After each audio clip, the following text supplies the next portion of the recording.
Assalamualaikum warahmatullahi wabarakatuh. Waalaikumsalam warahmatullahi wabarakatuh. Bagaimana kabarnya hari ini? Alhamdulillah, Ibu. Dan semangat Allah. Ya, coba lebih semangat lagi. Gimana? Biasanya jawab kalau bagaimana kabarnya hari ini? Alhamdulillah, luar biasa. Tetap semangat, Allahu Akbar ya. Nah, mungkin diulang ya. Gimana kabarnya hari ini? Alhamdulillah, luar biasa. Tetap semangat, Allahu Akbar. Oke, alhamdulillah pada hari ini kita kembali bertemu pada mata kuliah bimbingan dan konseling anak usia dini ya. Jadi alhamdulillah puji syukur kita kepada Allah SWT yang telah mempertemukan kita pada hari ini sehingga kita bisa melaksanakan perkuliahan walaupun udah sore hari. Insya Allah kita masih tetap semangat ya. Siap ya? Siap. Oke. Nah, kemudian kita selalu bersyukur kepada Allah dan salawat atas Nabi besar kita yaitu Nabi besar Muhammad SAW. Nah, sebelum kita mulai kuliahnya, kita ice breaking dulu ya. Nah, silakan untuk semuanya berdiri dulu. Nama permainannya adalah permainan konsentrasi ya. Mungkin udah biasa bagi anak usia dini nih, bagi guru-guru PAUD ya, udah mendengar nyanyian seperti topi saya bundar kayak gitu ya. Seperti topi saya bundar. Ya. Jadi dengarkan apa yang saya nyanyikan ya. Jadi siap semua? Oke, mulai. Topi saya bundar, bundar topi saya. Kalau tidak bundar, bukan topi saya. Topi saya bundar. Nah, ini ada yang bilang topi di sini ya. Jadi salah ya.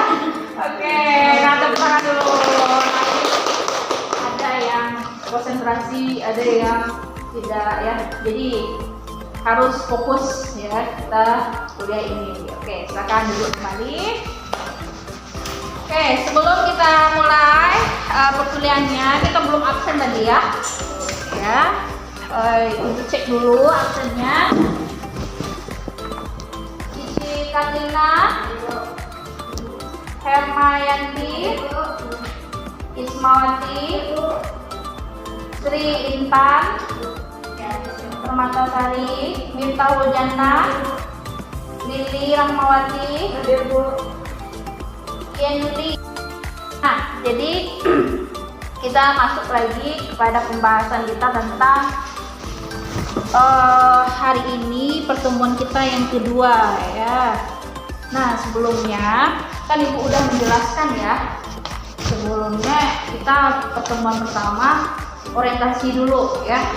Kemarin Ibu udah menjelaskan bahwasanya pada hari ini kita akan membahas tentang konsep dasar bimbingan dan konseling anak usia dini. Ya. Nah, jadi konsep dasar bimbingan dan konseling anak usia dini ini yang perlu kita bahas dulu, yaitu yang pertama tentang bimbingan. Nah, itu secara konsep dulu sebelum kita bahas secara garis besarnya terkait dengan bimbingan dan konseling anak usia dini itu ya. Nah, jadi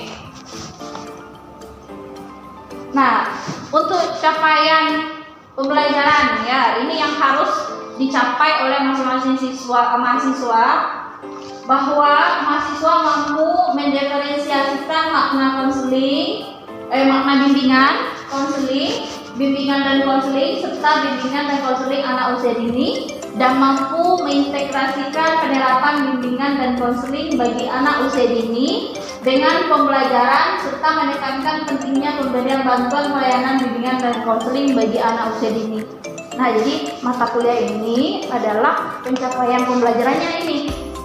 Jadi saudara semua harus tahu dulu apa makna bimbingan, apa makna konseling, bagaimana makna bimbingan dan konseling itu sendiri, kemudian bagaimana nantinya kita akan tahu sebenarnya bagaimana konsep dari bimbingan konseling anak usia dini itu.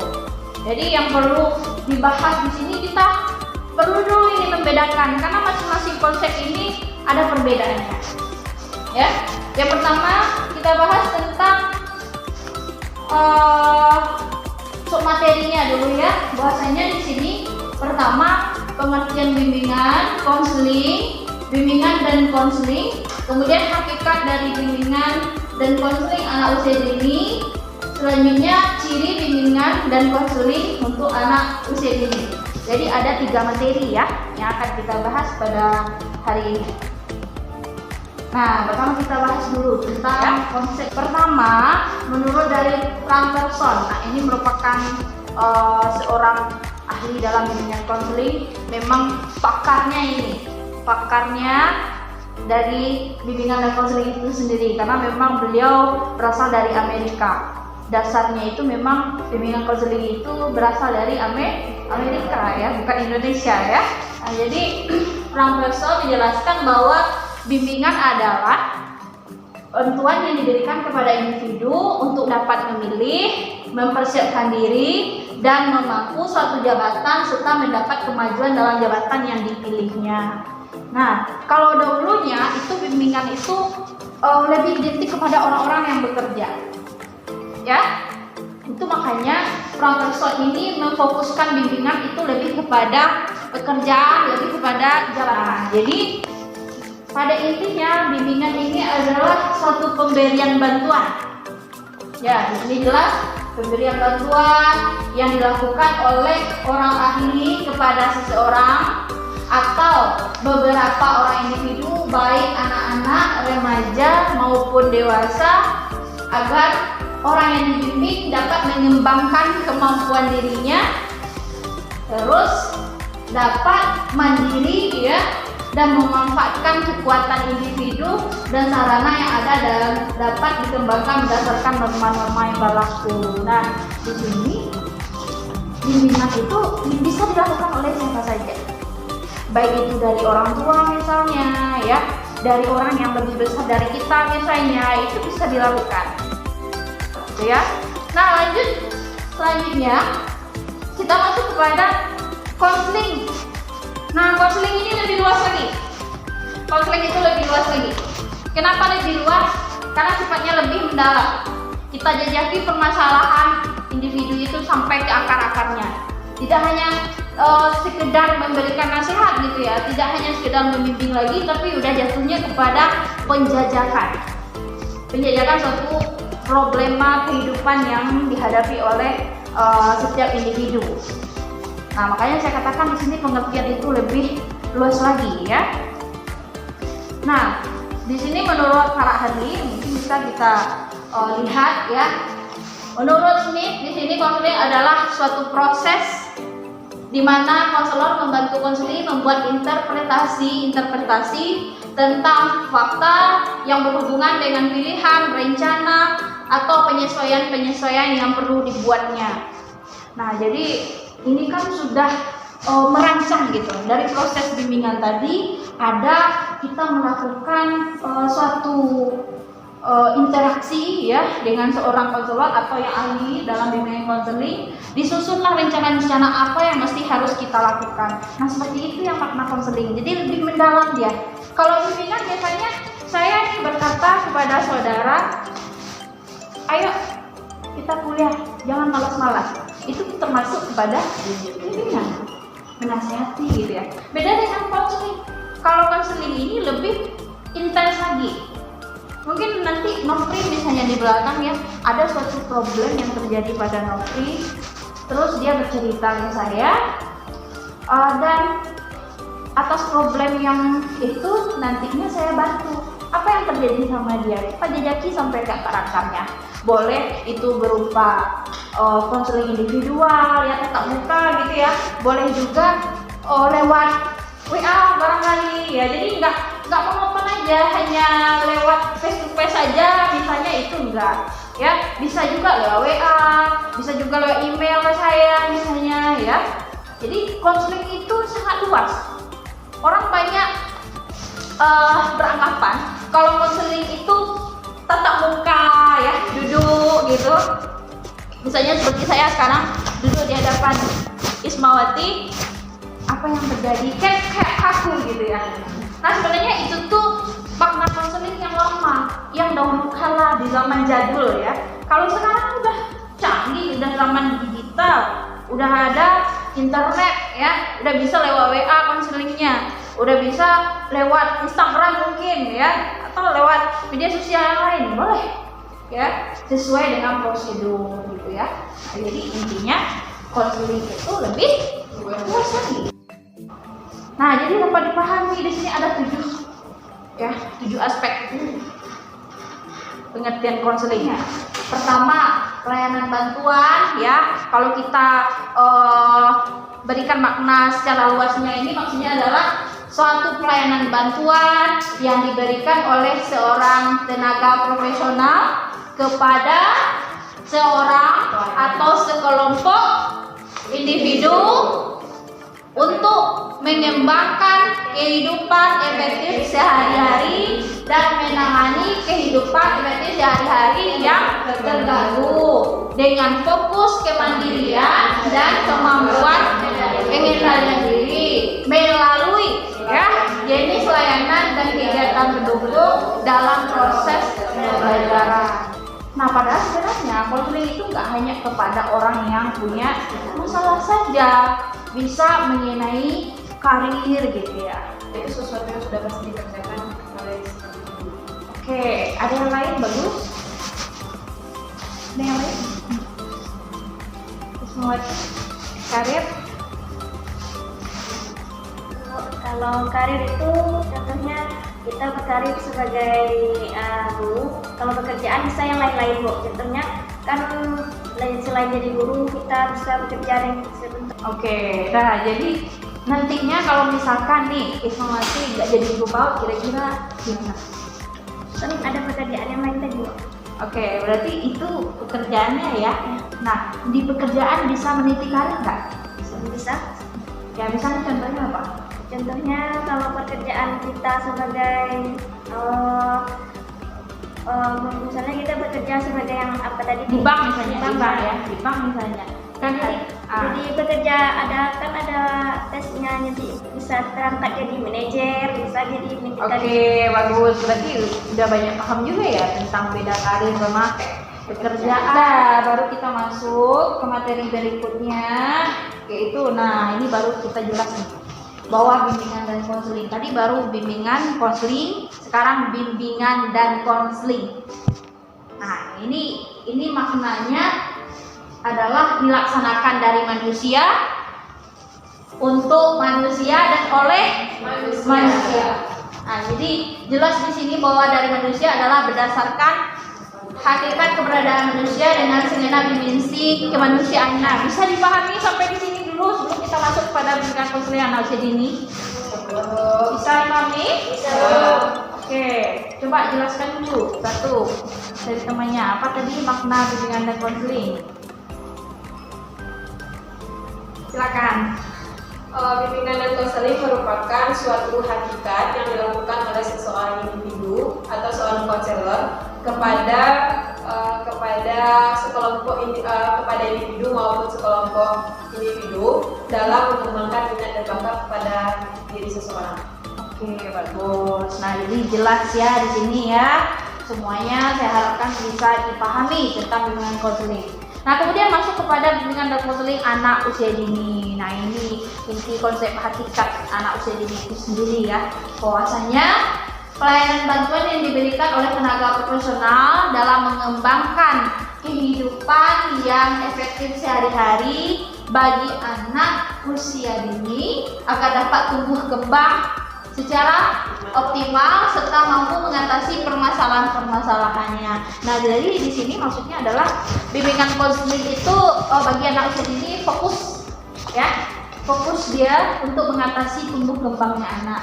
Misalnya terkait dengan perkembangan kognitifnya ya, kemudian motoriknya, kemudian apa lagi musik atau seni ya, terus kreativitas dan lainnya ya. Jadi kita fokus ke situ, perkembangan bimbingan itu nanti terintegrasi dengan pembelajaran. Kalau di sekolah PAUD biasanya itu ada programnya, ada program sekolah ya, ada tema-temanya. Nah nanti kalau pelayanan bimbingan konseling itu masuk ke situ. Walaupun tidak ada guru BK di sana, yang berperan sebagai guru bimbingan konselingnya adalah guru kelasnya. Jadi salut kita ya untuk guru PAUD ini ya, guru pendidikan anak usia dini ini. Udahlah dia membimbing anak-anak yang lucu-lucu dan unik-unik perangainya ya. Kemudian ditambah lagi dia akan memberikan pelayanan gitu ya, pelayanan konseling. Nah, pendekatan lebih tepatnya di sana ya, kalau untuk guru kelasnya, karena memang guru kelas bukan latar belakang bimbingan dan konseling. Jadi secara tidak langsung guru kelas itu sudah menerapkan pelayanan bimbingan konseling. Contoh seperti kunjungan rumah, ya mungkin ada yang melakukan namanya home visit gitu ya. Jadi selama ini mungkin anggapannya itu hanya tugas dari pihak sekolah, padahal itu adalah teori dalam konseling, satu kegiatan pendukung dalam bimbingan konseling, home visit itu. Kemudian ketika kita menerima siswa baru, agar tidak terjadi simpang siur atau tidak terjadinya kita misalnya ada anak berkebutuhan khusus misalnya ya, kan ada juga itu ketika kita menerima siswa baru kita langsung terima aja tanpa kasih angket orang tuanya ya. Kan banyak itu ya kalau PAUD yang mungkin kekurangan siswa tapi diterima aja gitu. Nah saran kita kalau dalam bimbingan konseling kasih dulu angket. Nah itu adalah suatu pelaksanaan bimbingan konseling. Kasih angket ke orang tua, nanti angket itu diisi sesuai dengan perkembangan anak. Jadi apakah perkembangan kognitifnya di dalamnya atau perkembangan yang lainnya misalnya, kita bisa lihat di situ sebagai guru. Kalau ada anak yang misalkan berkebutuhan khusus, nantinya bisa kita lihat di sana juga. Jadi nggak ada rahasia di antara kita seperti itu ya. Nah dalam pelaksanaan bimbingan dan konseling bagi anak usia dini ini baru contoh yang konsep ya, karena kita membahas konsep sekarang. Oke, nah bisa dipahami semua tentang hakikat dulu bimbingan dan konseling anak usia dini. Nah, jadi selanjutnya kita masuk materi yang terakhir, yaitu ciri-ciri ya, ciri bimbingan dan konseling anak usia dini. Nah, jadi ciri bimbingan dan konseling anak usia dini pertama, pola bimbingan dan konseling disesuaikan dengan pola pikir dan pemahaman anak.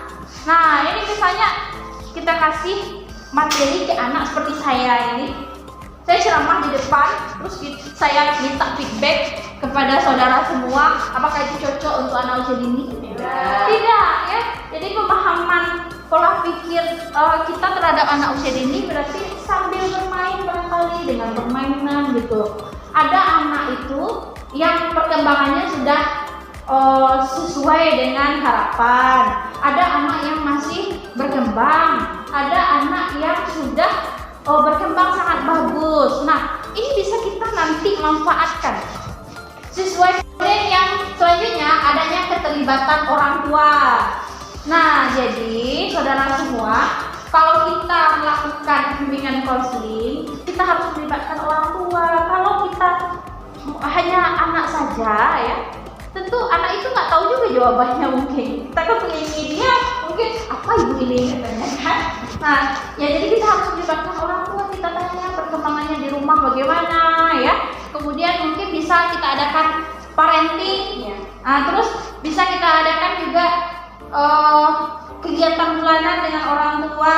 Kita ajak orang tua untuk berkomunikasi tentang perkembangan anak gitu ya. Nah, ini ciri-cirinya ya. Nah, bisa dipahami semua. Karena udah sore ya, jadi perkuliahan kita mau berakhir.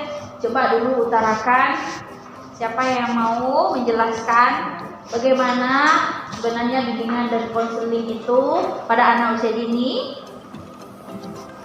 Coba mungkin satu orang aja cukup. Ada yang menjelaskan, Fitri?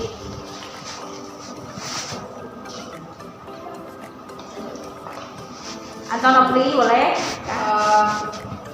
Mungkin untuk bimbingan dan konseling pada anak usia dini ini ya tentu adanya kerjasama dari pihak sekolah dan orang tua. Ya. Itu adalah hal yang perlu karena harus ada